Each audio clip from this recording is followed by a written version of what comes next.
Welcome to सैल Sharma jobs notifications और आज हम पहली वीडियो बनाएंगे एमएससी बॉटनी एंट्रेंस टेस्ट 2021 के लिए।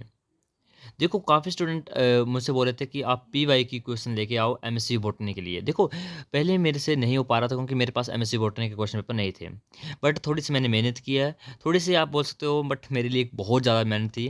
देखो ये जो सेकंड शॉट है ये मैंने लिए हैं यूट्यूब से, ठीक है, और काफ़ी ब्लर है, नहीं दिख रहा है, ठीक है, थोड़ा बहुत दिख भी रहा है, बट जब मैं वीडियो बनाऊँ तो नहीं दिखेगा, मुझे पता है। इसलिए मैंने क्या किया, इन सारे पीडीएफ में जो भी क्वेश्चन लिखे हैं इनको खुद रिटर्न में लिखा है और उसमें आपको मैं वीडियो बना दूंगा, ठीक है, दिखाऊंगा मैं आपको। वीडियो को कंटिन्यू करने से पहले यदि अभी तक आपने ये वाला पीडीएफ परचेज नहीं किया है तो इसमें 1800 एमसीक्यू क्वेश्चन होंगे हिमाचल प्रदेश यूनिवर्सिटी शिमला के लिए, ठीक है, जिसमें और एसपी के लिए भी, जिसमें आपसे 1800 क्वेश्चन पूछे जाएंगे और इन 1800 एमसीक्यू क्वेश्चन में सभी क्वेश्चन के आंसर की आपको नीचे दी गई होगी और मात्र 99 रुपीज़ में आपको पीडीएफ मिलेगा। और इस पीडीएफ को बाय करने के लिए आप इस नंबर पर मैसेज कर सकते हैं, ठीक है। चलिए अब हम करते हैं वीडियो को स्टार्ट। हिमाचल प्रदेश यूनिवर्सिटी शिमला के द्वारा कंडक्ट करवाया गया बॉटनी का एंट्रेंस टेस्ट, वो भी 2021 के लिए, ठीक है, 2021 में आपका एक एंट्रेंस हुआ था, उसका हम पेपर पढ़ेंगे, प्रीवियस ईयर क्वेश्चन है। 40-42 क्वेश्चन आज करेंगे, ठीक है। तो ये आपका है पीडीएफ, ये मैंने क्वेश्चन इधर लिख दिए हैं, वही क्वेश्चन बस उधर ब्लर था, दिख नहीं पा रहा था, इसलिए मैंने इसको इधर लिख लिया, क्वेश्चन खुद लिखा मैंने हर एक ऑप्शन और क्वेश्चन। तो देखो कितनी मेहनत लगी, 40 क्वेश्चन मुझे सुबह सुबह बनाने पड़े हैं स्पेशली बॉटनी के लिए। चलिए स्टार्ट करते हैं वीडियो को। पहले क्वेश्चन आपका उस टाइम आया था, the viruses infecting bacteria are known as. कुछ ऐसे वायरसेस जो कि बैक्टीरिया को अफेक्ट करते हैं, यानी खाते हैं या अफेक्ट करते हैं, तो उनको हम क्या बोलते हैं। तो काफ़ी इजी आया था, उनको हम बोलते हैं बैक्टीरियोफाजेज, यानी option C is the right answer. Question number second, protein coat of a viruses enclosing nucleic acid is called. Protein coat के बारे में आपको बताना है जो कि वायरसेस के बाहर बाहर होता है। तो right answer is option number second, capsid. Question number third, bacteria having flagella uniformly distributed all over the body are termed as. Bacteria के बारे में आपको बताना है जो फ्लैजेला पूरी पूरी उसकी बॉडी में यूनिफॉर्मली डिस्ट्रीब्यूटेड होता है, उसके बारे में बताना कौन सा टाइप का फ्लैजेला होता है वो। तो उसको हम बोलते हैं पेरिट्राइकस, ठीक है, peritrichous. Question number fourth, the causal organism of a crown gall of apple is. Apple के अंदर जो क्राउन गॉल का डिजीज होता है ना, काफ़ी फेमस डिजीज है, और इसका जो बैक्टीरिया का नाम है ये भी काफ़ी फेमस है, बताइए कौन सा है वो जो एप्पल के अंदर क्राउन गोल डिजीज करता है। देखो आपने ऐसे रूट नोड्यूल जैसे बन जाते हैं, ऐसे कुछ क्राउन गोल जैसी डिजीज हो जाती है, ऑक्सीजन की कंसंट्रेशन बहुत ज़्यादा हो जाती है ऐसे प्लांट्स में। तो ये जो तो फैलाता है इसका नाम है एग्रोबैक्टीरियम टूमिफेशंस, जो हम टी आई प्लाज्मिड भी इससे हम एक्सट्रैक्ट करते हैं। Question fifth, which of the following human viruses has caused many death around the world as an emerging viruses. तो ये उस टाइम में क्वेश्चन आया था, अब ये क्वेश्चन नहीं आएगा। ये बात की जा रही है कोरोना के बारे में, तो कोरोना का वायरस पूछा गया कौन सा इनमें से, ये उस टाइम क्वेश्चन आया था, अब नहीं आएगा अभी। तो right answer is first, SARS. आया था ना सार्स को, मार्स को, ठीक है। Question number six, which of the following is a parasitic algae. इनमें से कौन सी पैरासिटिक एल्गे है। तो right answer option number B. Question number seven, who discover heterothallism in fungi. Fungus के अंदर हिट्रोथैलिज्म को किसने डिस्कवर किया था, साइंटिस्ट का नाम पूछा है। तो right answer option number first, वेलेक्सी 1904 में। Question number eight, conidiophores united along greater part of the length to form the asexual fruiting body, या हम बोलते हैं, हमने पढ़ा असक्सुअल फ्रूटिंग बॉडी, पढ़ा आपने, हाँ, तो उसके बारे में पूछा गया है। तो उन असक्सुअल फ्रूटिंग बॉडी को हम क्या कहते हैं, तो उनको हम बोलते हैं सिनेमा, यानी option C is the right answer. Question number nine, brown rust of wheat is caused by. Wheat के अंदर जो ब्राउन रस्ट होती है उसको कौन कोज करता है। पक्सीनिया तो देखो सभी में है, अब आगे बताना आपको, फिर से इसका नाम बताओ। तो right answer is option number first, Puccinia ग्रामिनिस्टिकम। Question number 10, Cladonia rangiferina is commonly known as. तो right answer option number D, reindeer moss. Question number 11, the mechanism of spore dispersion involving the hygroscopic elaters is exhibited by. ओ तो question number 11th का right answer है option number C, Marchantia. Question number 12. The development of the gametophyte from a cell of the sporophyte without the intervention of spore is called as। gametophyte का sporophyte से बनना without the spore formation is called as। तो इस process को हम बोलते हैं apospory. यानी गैमेटोफाइट का बन रहा है स्पोरोफाइट से, बट कोई भी स्पोर्स नहीं बन रहे हैं, तो is called as apospory. Question 13. The Telom theory is based on the work of। तो right answer is option number 4th, Zimmermann. Question number 14. Sensor या कैंसर, जो मर्जी आप पढ़ सकते हो। Mechanism of spore dispersion is associated with. देखो यहाँ पे लिखा स्पोर डिस्पर्सन, बाय मिस्टेकली यहाँ पे लिखा होता सीड डिस्पर्सन, तो क्या आंसर होना था? तो आंसर होना था आपका पोपी, पेपरबम, सोमनिफेरम। बट ये तो पूछा स्पोर डिस्पर्सन, तो अब बताओ मुझे, 4 ऑप्शन आपके पास दिए गए हैं। तो right answer is option number D, Funaria. Question 15. If a sporangium is derived from the inner daughter cells, the development is called। ऐसा स्पोरेंजियम जो कि ड्राइव होता है इनर डॉटर सेल से, उस स्पोरेंजियम को हम क्या बोलते हैं? तो उसको हम बोलते हैं leptosporangiate. Question 16. In gymnosperm pollinations occur exclusively by. Gymnosperms के अंदर पोलिनेशन जो होती है वो जो एक्सक्लूसिवली किसके द्वारा होती है? एंजियोस्पर्म में तो बहुत सारे तरीके हैं, तो right answer option number first, wind. Question 17. The interaction of the living organisms amongst themselves and with their physical environment refer to as. काफ़ी ईजी है, तो इसको हम बोलते हैं ecosystem. Option B is the right answer.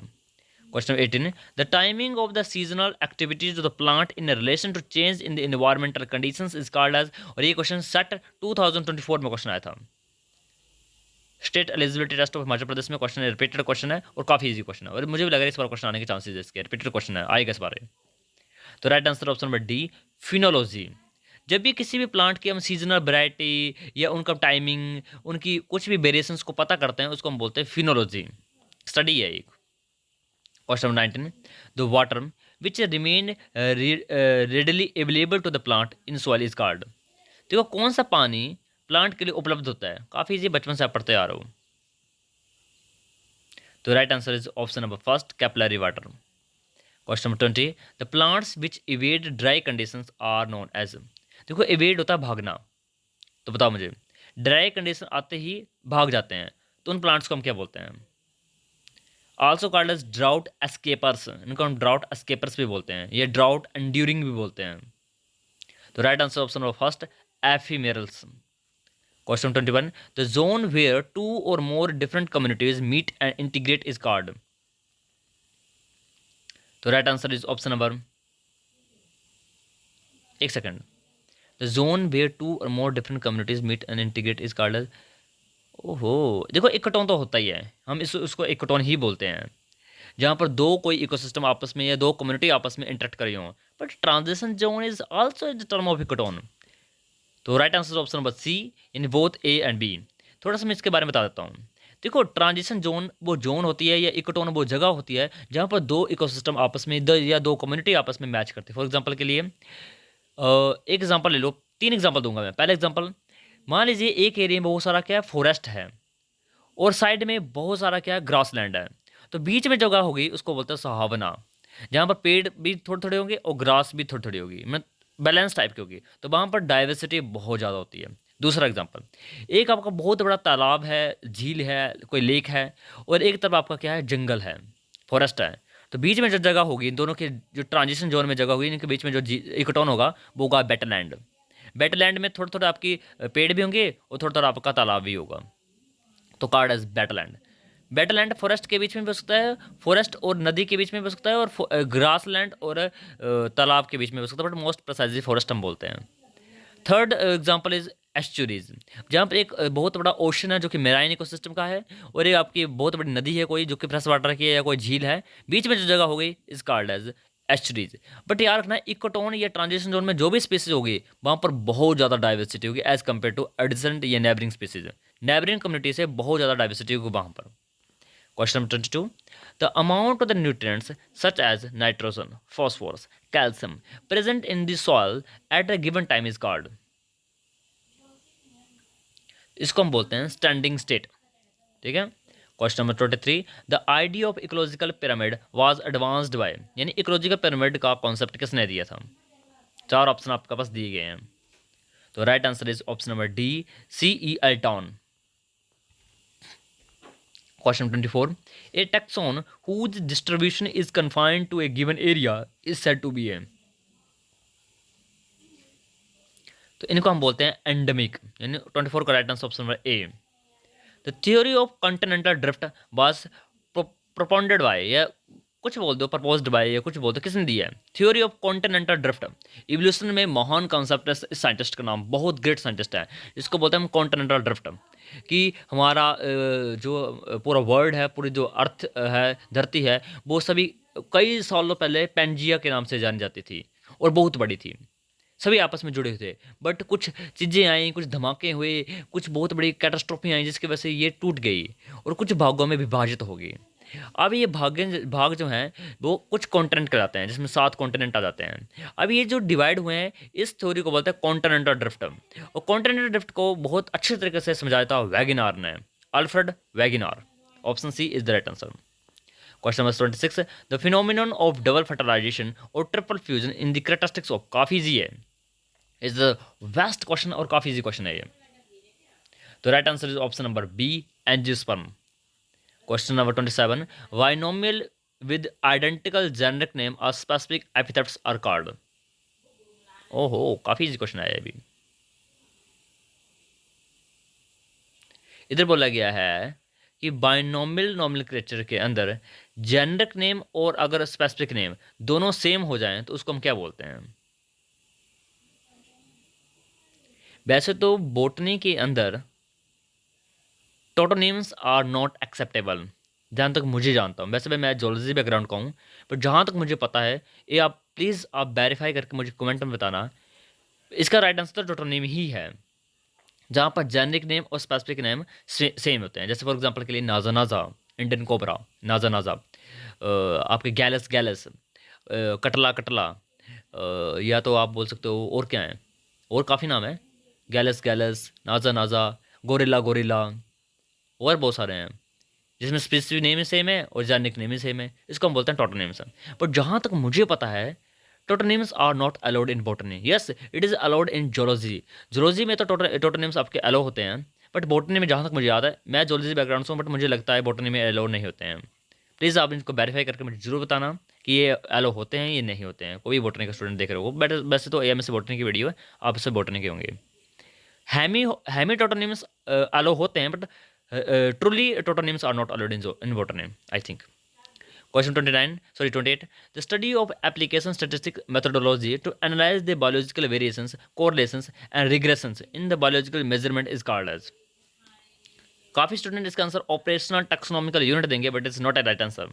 हाँ, misconception थी कि पहले ऑपरेशनल टैक्सोनॉमी यूनिट इसका आंसर हो सकता है, बट इसका आंसर ये नहीं है। इसको हम बोलते हैं biometrics. Option A is the right answer.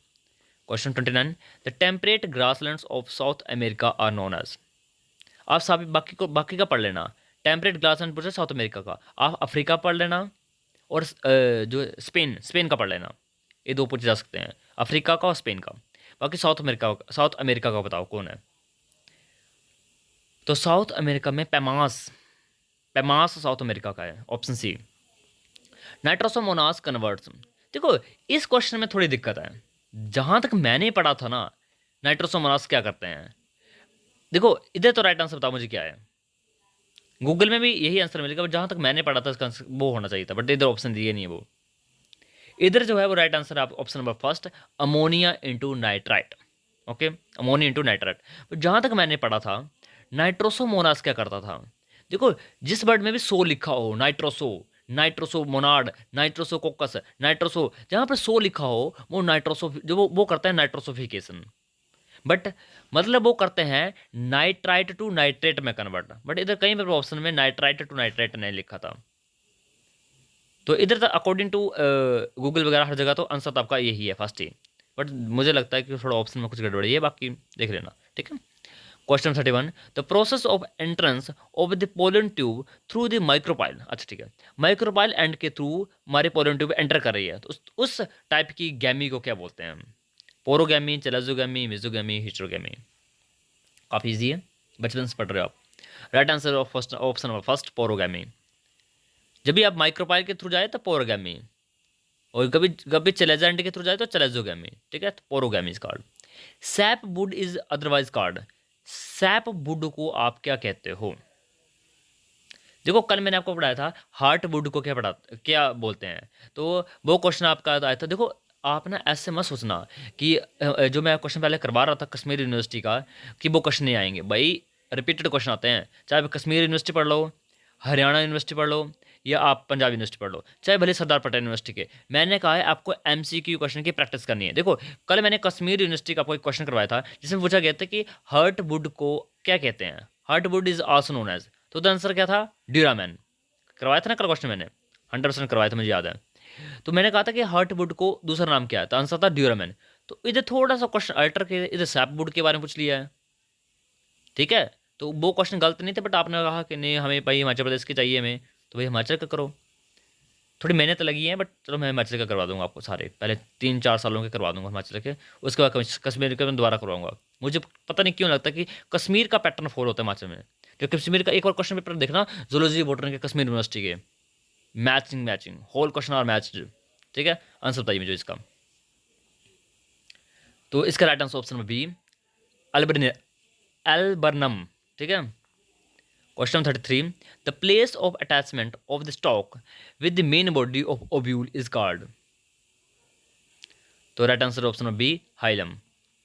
Question 34, the development of embryo in the कैप्रिस, कैप्रिस कैप्रिस नहीं यार, बस्सा पेस्टोसिस पेस्टोरिस, कैप्सुला कैप्सलिना कैप्सलिना है यार, इसका थोड़ा ना स्पेलिंग देख लेना, इसका आंसर बताओ। ये जो लिखा ना इसका, ये जेनरिक नेम ये गलत लिखा है, स्पेलिंग स्पेलिंग मिस्टेक है यहाँ पर। आप बताइए भाई, कैप्सलिना है ना, देख लेना क्या आंसर इसका क्या होगा इसका। इसमें होती है क्रूसीफर टाइप की, ठीक है। Question 35, portulaca shows fruit dehiscence of, किस टाइप की फ्रूट डाइसेंस होती है? तो राइट आंसर इज 35 का पोरस टाइप की। Question 36, the effect of pollen on the pericarp lying outside the embryo sac is known as, इस टाइप की pericycle जो कि पेरिकार्प जो कि लाइंग करती है outside the embryo sac is known as. तो right answer is option number A, जीनिया। Question number 37, Jeffrey reported cleavage polyembryony in, Jeffrey एक साइंटिस्ट थे, उन्होंने रिपोर्ट किया था क्लीवेज पॉली एम्ब्रोनी इन, किन में किया था? 4 ऑप्शन आपके पास दिए गए हैं। So the right answer is option number A, राइथ्रोमियम अमेरिकाना। Question 38, in this gymnosperm the endosperm is, देखो आपसे पता होगा एंजियोस्पर्म के अंदर जो एंडोस्पर्म होता है वो ट्रिप्लॉइड होता है, बट इधर पूछा है जिम्नोस्पर्म में, तो जिम्नोस्पर्म में जो आपका एंडोस्पर्म होता है वो होता है हैप्लॉइड, ठीक है। Question number 39, when the pollination take place between the flowers born on the two different plants the process is called. Question बोला है when the pollination take place between the flower born on two different plants the process is called as. ये काफ़ी important term है, cleistogamy, geitonogamy, allogamy, ठीक है, xenogamy. ये तो right answer है जीनोगैमी, ठीक है। क्लिस्टोगैमी होता है जिसमें फ्लावर होता है वो क्लोज्ड ही रहता है, अंदर ही फर्टिलाइजेशन होती है, बाइसेक्सुअल। जिटेनोगैमी, जिटेनोगैमी में होता है कि प्लांट तो वही है बट फ्लावर डिफरेंट है, ठीक है। Question 40, the development of gametophyte from a cell of the sporophyte without intervention of spore. ऊपर ही हिमाचल प्रदेश यूनिवर्सिटी में 2 क्वेश्चन रिपीटेड डाल दिए, ऊपर भी ये क्वेश्चन आया था और नीचे दोबारा आ गया। तो right answer option number first, apospory. Question 41, histogen theory was introduce by, histogen theory किसने दी थी? हिस्टोजन थ्योरी, तो histogen theory is given by Hanstein, यानी option B is the right answer. Question number 42, bulliform cells are found in, bulliform cells are found in, तो right answer option number A maize. Multi layer epidermis occurs इन,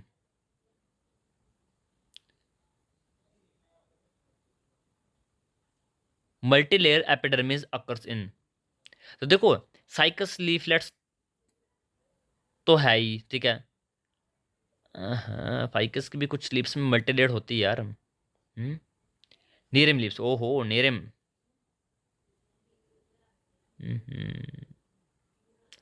तो right answer is option number D, ficus और nerium. देखो best example तो nerium ही है, इसमें आपके multi layer epidermis होती है, बेस्ट एग्जांपल है। और फाइकस, फाइकस की कुछ ऐसे स्पीसीज हैं जहाँ पर हमें मल्टी लेयर्ड एपिडर्मिस देख जाती है। Okay okay, right answer is D, both A and B. Let's close. बाकी वीडियो से लगे तो लाइक शेयर एंड सब्सक्राइब करना, और नेक्स्ट पार्ट इसी 2021 का पेपर का आपको मिल जाएगा कल। बाकी एचपी के करवा दूंगा मैं, टेंशन मत लो। जहाँ से भी मुझे होता है, चाहे यूट्यूब से स्क्रीनशॉट लूँ मैं, कैसे भी आपको करवा दूंगा, टेंशन नोट। उसके बाद कस्बी यूनिवर्सिटी को करूँगा, बहुत इंपॉर्टेंट है। ठीक है, thank you and have a nice day.